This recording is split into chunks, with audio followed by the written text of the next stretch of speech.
I think as people of God, we should learn to live in the glory.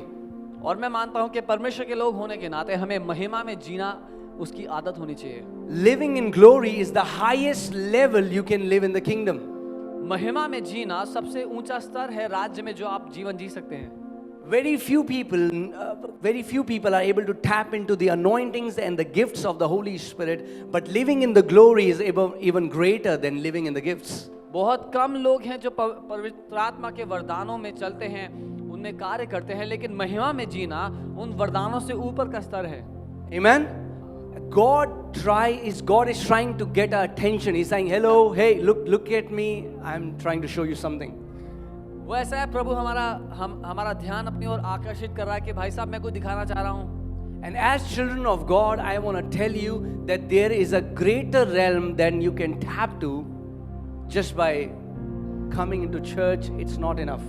और परमेश्वर की औलाद होने के नाते मैं आपको बताना चाह रहा हूँ कि एक ऐसा स्तर, एक ऐसा स्थान है जिसमें आप हमेशा जी सकते हैं उसकी महिमा में। केवल कलीसिया आना काफी नहीं है। You are not natural beings, you are supernatural beings. क्योंकि आप लोग शारीरिक या स्वाभाविक व्यक्ति नहीं हैं, आप लोग स्वाभाविक जन नहीं हैं, आप लोग अलौकिक जन हैं। How many people believe you are a supernatural being? कितने लोग ये मानते हैं कि वो अलौकिक जन हैं? Are you sure? If you are a supernatural being, then supernatural should be your lifestyle. अगर आप अलौकिक हैं तो आपके जीवन शैली अलौकिक होनी चाहिए। You shouldn't be shocked when you see these things. These things should be your lifestyle. आप हैरान होंगे जब इन चीजों को आप अनुभव करेंगे, क्योंकि ये बातें आपके जीवन जीने का तरीका होनी चाहिए। Amen?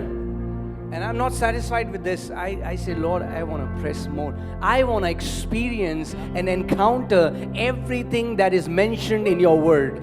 और मैं इतने में खुश नहीं था। मैंने कहा प्रभु मैं जो कुछ आपके वचन में लिखा है ना उसका अनुभव करना चाहता हूँ। Majority of Christians, they are happy by getting born again. Now I'm going to heaven. I attend a church and that's it. ज्यादातर मसीह लोग खुश है कि मैंने नया जन्म पा लिया, कलीसिया जा रहा हूँ, स्वर्ग जाने को मिल जाएगा, बस हो गया। And usually what happens is people started becoming complacent. You know, they are satisfied where they are. और अधिकतर क्या हुआ कि जो लोग जहाँ थे वहीं बने रहे, वहाँ खुश रहे। Do you know that the Spirit of God is always moving? क्या आप जानते हैं कि पवित्र आत्मा हमेशा आगे बढ़ता रहता है, वो चलता रहता है। That was the same problem with Israelites. God brought them out of Egypt. यही दिक्कत थी इजराइलियों की, प्रभु ने उनको मिस्र से दासत्व से निकाल दिया। And the Lord was walking with them as the pillar of fire and the pillar of cloud, but they would camp in a place and they would become so comfortable they would not want to move ahead. और प्रभु उनके साथ खुद आग का खंभा और बादल का खंभा बन के चलता, और जब वो एक जगह आते जहां उनको थोड़ा आराम मिलता तो वो वहीं बैठना चाहते, लेकिन प्रभु आगे बढ़ जाता। But the pillar, and as God would start moving, they would start complaining and grumbling. और जैसे ही परमेश्वर आगे बढ़ता वो इजरायली कुड़कुड़ाने लगते, शिकायतें लगाने लगते कि अच्छा भला तो यहाँ हम आराम से बैठे थे। I want to tell you that the Lord is always moving in your life. मैं आपको बताना चाहता हूँ परमेश्वर आपके जीवन में हमेशा आगे बढ़ता रहता है। If you have reached to a place where you think, oh, I will now just maintain it, अगर आप उस जगह पहुंच गए हैं जहां आपको लगता है कि अब जहां मैं पहुंच गया हूं इसको मैं बनाए रखना चाहता हूं, I'm satisfied. कि अब मैं यहाँ I have पे this खुश, salary, I'm satisfied. I have इतनी found a तनख्वाह church है, like this, I'm इतना satisfied. कलीसिया है। No, the Lord is always moving. प्रभु हमेशा आगे बढ़ता रहता है। Amen?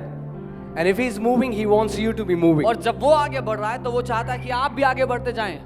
All right, open your Bible to Proverbs chapter 25 verses 2. मैं चाहता हूँ अपनी बाइबल आप नीति वचन 25 उसकी दूसरी आयत में खोलें। Proverbs chapter 25 verses 2.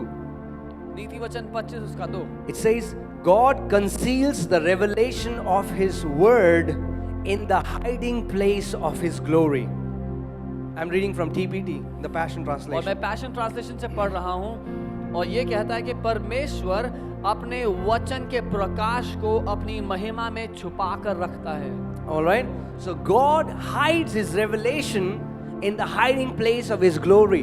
परमेश्वर अपने वचन के प्रकाशन को अपनी महिमा के अंदर छुपा कर रखता है। But the honor of kings is revealed by how they thoroughly search out the deeper meaning of all that God says. लेकिन राजाओं का आदर वहां से दिखाई देता है जहां वो परमेश्वर की गहराई की बातों को निरंतर ढूंढते हैं। That means, you know, God is like a father. Like, you know, I would Ellie and me play a game. She's like, Daddy, would you hide this? So I'll hide it somewhere in the room. And I said, okay, Ellie, I've hidden a thing. I want you to find it. वो जैसे मैं और एलियाना एक game खेलते हैं वो, और मैं कुछ लेता हूँ उसका खिलौना मान लीजिए, और उसको कमरे में कहीं पे छुपा देता हूँ, फिर बताता हूँ कि एलियाना मैंने आपका वो खिलौना इस कमरे में छुपाया है, अब ढूंढो. And then she tries to find it. और फिर वो कोशिश करती है उसको ढूंढने की. That's why God wants us to find the mysteries that are hidden in the Word. इसीलिए परमेश्वर चाहता है कि उन रहस्यों को, उन प्रकाशनों को हम खोजें जो उसके वचन में छुपे हुए हैं. Why? क्यों? Because He wants to draw us more closer to Himself. He gives us an invitation to walk as closer as we want to walk with Him. क्योंकि वो हमें उतना नजदीकी में बुलाना चाहते हैं जितना हम चाहते हैं उसके साथ चलना. If you are satisfied coming to church on Sunday hearing a good sermon, that's what you'll get. अगर आप संडे आके एक अच्छा सरमन सुन के खुश हैं तो उतना ही मिलेगा आपको. But if you're like, Lord, I want to experience everything that is in the Bible, I want to know you personally, that is what you will get. लेकिन अगर आप वो व्यक्ति हैं जो कहता है कि प्रभु जो कुछ तेरे वचन में लिखा है, जो कुछ बाइबल कहती है, मैं उसका अनुभव करना चाहता हूँ, तू सच्चा परमेश्वर, मैं उसका अनुभव चाहता हूँ, तो वो आपको मिलेगा. Amen? So I was on a quest, and I am still on a quest to know more about His glory. तो प्रभु को जानने के एक रोमांच में मैं था और आज भी हूँ, जहाँ मैं उसकी महिमा को और जानना चाहता हूँ. If you are not having encounters with God, then after some time your walk with the Lord will become boring and stagnant.